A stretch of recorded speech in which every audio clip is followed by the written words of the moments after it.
একটা ইন্টারেস্টিং প্রশ্ন করি, এটা অনেক মানুষ এর আগেও আমাকে করেছে। প্রশ্নটা হচ্ছে, আমরা মনে করি বা আমরা প্রচলিত সমাজে প্রচার করি রিজিক নির্ধারিত, আর আপনার জন্ম, মৃত্যু, বিয়ে, এই তিনটা রিজিক দ্বারা নির্ধারিত। প্রশ্ন হচ্ছে, কার সাথে আমার বিয়ে হবে এটা কি আল্লাহ তাআলা আগে থেকে নির্ধারণ করে রাখছেন, নাকি এটা নির্ধারিত করা হয়নি? যদি নির্ধারিত করা থাকে তাহলে আমি দুনিয়াতে যেভাবেই চলি বা যাই করি, যার সাথে আল্লাহ তাআলা আমার বিয়ে ঠিক রাখছেন তার সাথেই আমার বিয়ে হবে। তো রিজিকের মধ্যে এই ব্যক্তি বিবাহের সঙ্গী, এটা কি আগে থেকে নির্ধারিত কিনা?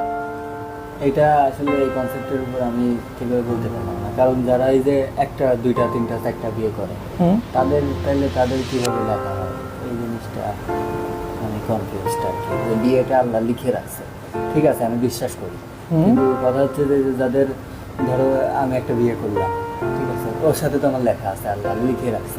এবার এরপর এটা কি লেখা আছে আল্লাহ তাআলাকে আগে থেকে লিখে রাখছেন যে তুমি কাকে বিয়ে করবে দুনিয়াতে?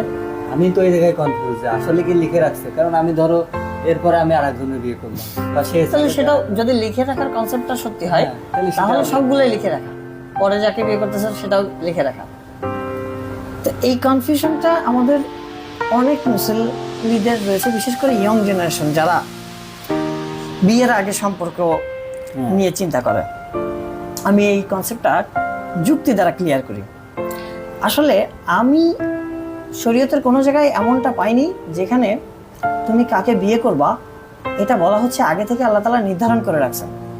বরং এমন অনেক নির্দেশনা পাওয়া গেছে যেখানে নবী করিম সাল্লাল্লাহু আলাইহি ওয়াসাল্লাম উৎসাহিত করতেছেন বিবাহের আগে যেন তুমি তোমার সঙ্গিনীকে যাচাই বাছাই করে নির্বাচন করো। তো নবীজি যখন বলতেছেন যে বিবাহের আগে তুমি তোমার সঙ্গিনীকে যাচাই বাছাই করে দেখো তার মধ্যে এই গুণগুলো আছে কিনা, বৈশিষ্ট্যগুলো আছে কিনা, সেটা আগে লক্ষ্য করো।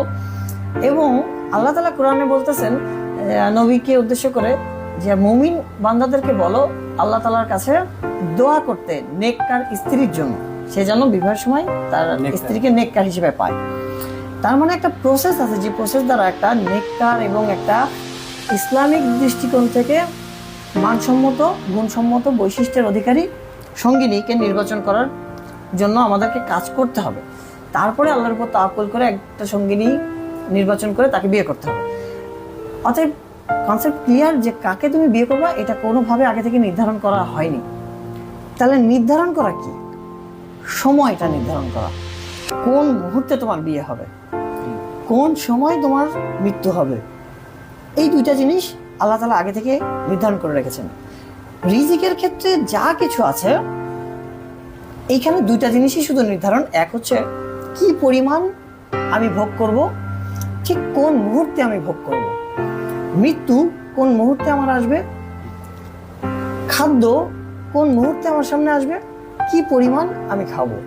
আমার সামনে গরুর গোশত, ডিম দুইটাই রাখা আছে, রিজিকে নির্ধারণ করা আছে কি পরিমাণ ওই মুহূর্তে আমার বডিতে ঢুকবে। কোন আইটেমটা আমি খাবো এটা কিন্তু আমার রিজিকে নির্ধারণ করা নাই, ওইটা আমার উপর ছেড়ে দেওয়া আছে, আমার চয়েস। আমি নির্বাচন করতে পারি যে আমি কোন অংশটা খাবো। একই রকম ভাবে কাকে বিয়ে করব এটাও আমার চয়েস। তা না হলে একটা মুসলিম ছেলে হিন্দু মেয়েকে বিয়ে করে বলতো যে এটা তো আল্লাহ তাআলাই লিখে রাখছে, ও হিন্দু ছিল আমার দোষ কি। ডিভোর্সের পরে বলতো আমার দোষ কি, আল্লাহ তাআলা লিখে রাখছিল। তো আল্লাহ তাআলা লিখে রাখছেন শুধুমাত্র সময়। একইভাবে মৃত্যুর সময়টা আল্লাহ তাআলা নির্ধারণ করে রাখছেন, ঠিক কোন মুহূর্তে তোমার মৃত্যু হবে।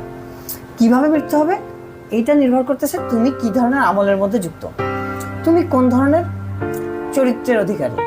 তুমি যদি নামাজি হও, তুমি যদি আমলদার হও, নেক আমলদার হও, তাহলে নেক কাজ করতে করতে, নেক সঙ্গীর সাথে থাকতে থাকতেই তোমার মৃত্যু এসে যাবে যথাসময়। কিন্তু তুমি যদি বদ আমলদার হও, তুমি যদি অভদ্র উশৃঙ্খল হও, তাহলে মৃত্যুর সময় তো ঠিকই মৃত্যু আসবে, কিন্তু তোমার আমল খারাপ হওয়ার কারণে খারাপ কাজ করতে করতে তোমার মৃত্যু হবে। এই জন্য অনেক সময় বলে না মানুষজন যে ওর অ্যাক্সিডেন্টে এইভাবে বিধ্বস্ত হয়ে মৃত্যু দেখা ছিল তাইও মারা গেছে, কিন্তু আসলে ব্যাপারটা তা না। ও উশৃঙ্খলভাবে গাড়ি চালায় যাচ্ছিল, এটা ওর চয়েস ছিল, ওই মুহূর্তে মৃত্যু আসবে এটা আল্লাহ তাআলার নির্ধারণ ছিল, ওই স্থানে মৃত্যু আসবে এটাও নির্ধারণ ছিল, কিন্তু ওই স্থানে সে কি উদ্দেশ্য নিয়ে পৌঁছাচ্ছে সেটা এটা ও নির্ধারণ করতেছে, নির্বাচন করতেছে, এটাই ওর কর্ম।